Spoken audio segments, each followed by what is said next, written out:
Finally Agnipath scheme के through जितने भी इंडियन आर्मी के रिक्रूटमेंट होना थे वो फाइनली स्टार्ट हो चुके हैं। जी हाँ, मैक्सिमम एआरओ का जो शेड्यूल है, रिलीज शेड्यूल, वो जारी हो चुका है और कल से 1 जुलाई से 30 जुलाई के बीच में मैक्सिमम जो एआरओ हैं उसके फॉर्म डलना स्टार्ट हो गए हैं। तो ऐसे जितने भी यूथ जो अग्निपथ स्कीम के थ्रू इंडियन आर्मी का पार्ट बनना चाहते हैं, ठीक है, सो आप सभी अगर एलिजिबल हैं इस स्कीम के थ्रू और अगर आप इस एज क्राइटेरिया के अंदर आते हैं तो आप फॉर्म फिल कर सकते हैं। मैक्सिमम एआरओ के जो शेड्यूल हैं वो इंडियन आर्मी की वेबसाइट पर जारी हो चुका है। आप सभी अपने जिस भी एआरओ के अंतर्गत आते हैं अपना एआरओ चेक करिए और वहाँ पर जाके आप पूरी टर्म्स एंड कंडीशंस जितने भी वहाँ पर दे रखे हैं उनको पहले अच्छे से पढ़ लीजिए। उसके बाद आप ऑनलाइन आवेदन उसके लिए कर सकते हैं अगर आप उस दायरे में एलिजिबिलिटी क्राइटेरिया को अगर फुलफिल करते हैं, ठीक है। सो ये आज का लेटेस्ट अपडेट है कि मैक्सिमम एआरओ की जो रेडी शेड्यूल के जो फॉर्म है वो डलना स्टार्ट हो गए हैं। अब बात कर रहे हैं यहाँ पर एक आज मैं बहुत ही इंपॉर्टेंट बात करने वाला हूँ आपसे कि बहुत सारे स्टूडेंट्स मुझसे एक क्वेश्चन पूछ रहे थे, वो है नर्सिंग असिस्टेंट को लेकर।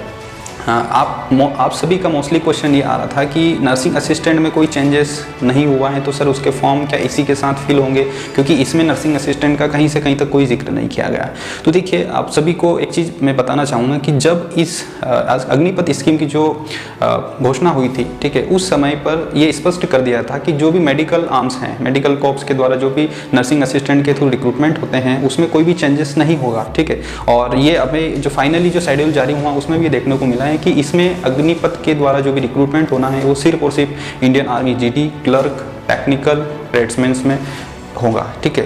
बाकी जो नर्सिंग असिस्टेंट है उसको अलग ही रखा गया है, मीन्स उसका रिक्रूटमेंट सेम होगा और जो वैकेंसीज़ हैं वो उसके साथ ही आपको फुलफिल करने को बोला जाएगा। और अगर आप जब वहाँ पर फॉर्म फिल करने चाहें तो अपना वहाँ पर जब भी जाएंगे तो उसमें आपको जो ड्रॉप डाउन है उसमें क्लियरली स्पष्टली वहाँ पर मेंशन रहेगा कि आप किस ट्रेड में अप्लाई करना चाहते हैं, ठीक है। सो आप घबराने की ज़रूरत नहीं है। अगर आप नर्सिंग असिस्टेंट के पद की तैयारी कर रहे हैं तो आप भी इस स्कीम के थ्रू ही एलिजिबल रहेंगे फॉर्म भरने के लिए, ठीक है।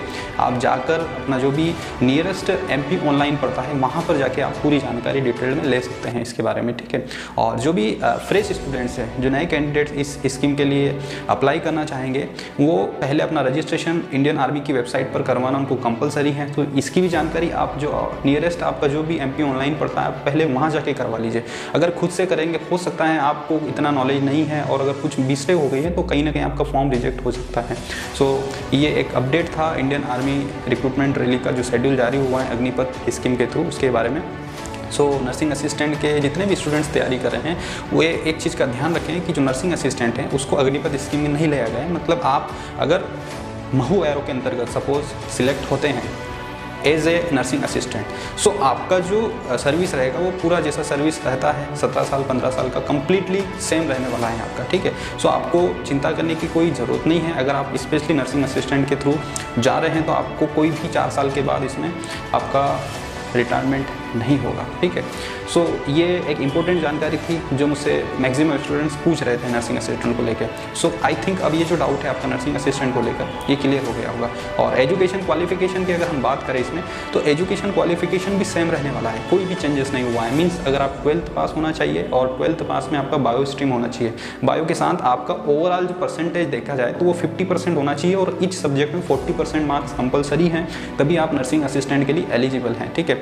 और सिमिलरली बेस पर जो भी ट्रेडमैन, टेक्निकल और क्लर्क और GD का जो एजुकेशन क्वालिफिकेशन है वो भी सेम है, कोई भी चेंजेस नहीं है, ठीक है। मैं एक बार और आपको बता देता हूँ, अगर आप क्लर्क ट्रेड के लिए अप्लाई करना चाहते हैं तो आपको 60% मार्क्स होना कंपलसरी है और जो आपका सब्जेक्ट है वो 12th में साइंस बैकग्राउंड होना चाहिए, मीन्स फिजिक्स, केमिस्ट्री, मैथ्स होना कंपलसरी है। अगर आप आर्ट्स और अदर सब्जेक्ट से हैं तो उसमें ये ध्यान रखें कि आपका बुक कीपिंग या अकाउंटिंग का सब्जेक्ट होना कंपलसरी है। अगर प्लेन कॉमर्स है, आपका प्लेन आर्ट्स है, आप इसके लिए एलिजिबल नहीं है क्लर्क के लिए, ठीक है। और अगर हम बात करें GD की तो GD में 10th पास मिनिमम रहेगा आपका, ठीक है। और 10th में भी आपका 45% ओवरऑल होना चाहिए और इस सब्जेक्ट में 33% मार्क्स होना चाहिए, ग्रेस नहीं चलेगी इसमें, ठीक है। और ट्रेडमैन अगर आप 8th पास हैं तो 8th पास के लिए अप्लाई करें और ट्रेडमैन अगर आप 10th पास पे दे रहे हैं तो 10th पास के लिए भी इसमें आपके पास ऑप्शन है। तो इसमें आपको सिंपल पास होने की रिक्वायरमेंट, इसमें कोई भी ऐसा परसेंटेज क्राइटेरिया फिक्स नहीं है ट्रेड्समैन के लिए। टेक्निकल की अगर हम बात करें तो टेक्निकल के लिए सिर्फ PCM सब्जेक्ट वाले ही जिसके लिए एलिजिबल हैं और जो 12th में आपका ओवरऑल 50% मार्क्स होना चाहिए और 40% इन ई सब्जेक्ट होना चाहिए। तो ये था एक एजुकेशन क्वालिफिकेशन के बेस पर जो आप चीज़ें पूछ रहे थे मुझसे, ठीक है। आई थिंक आपकी सारी चीज़ें इससे क्लियर हो गई होगी। अगर आप न्यू रिक्रूटर हैं, अगर आप फ्रेश रजिस्ट्रेशन करवाना चाहते हैं तो अपने नियरेस्ट MP ऑनलाइन पर जाके सारी चीज़ें ले सकते हैं। अभी फ़िलहाल में जो महू एरो के स्टूडेंट्स वेट कर रहे हैं, सो मैं आपको बताना चाहूँगा कि अभी महू एरो का जो शेड्यूल है वो जारी नहीं हुआ है, बहुत जल्द होने वाला है। सो महू एरो के अंतर्गत जितने भी डिस्ट्रिक्ट्स आते हैं उनके लिए भी जो डेट है वो कंफर्म हो जाएगी, ठीक है। सो आज का वीडियो यही था कि जो भी अग्निपथ की स्कीम के थ्रू आपके रिक्रूटमेंट शेड्यूल हैं वो स्टार्ट हो चुके हैं, फॉर्म फिल स्टार्ट हो गए हैं। सो बढ़ चढ़ के इसमें पार्टिसिपेट करिएगा। सो इस वीडियो में फ़िलहाल इतना ही, मिलता हूँ नेक्स्ट वीडियो में। जय हिंद।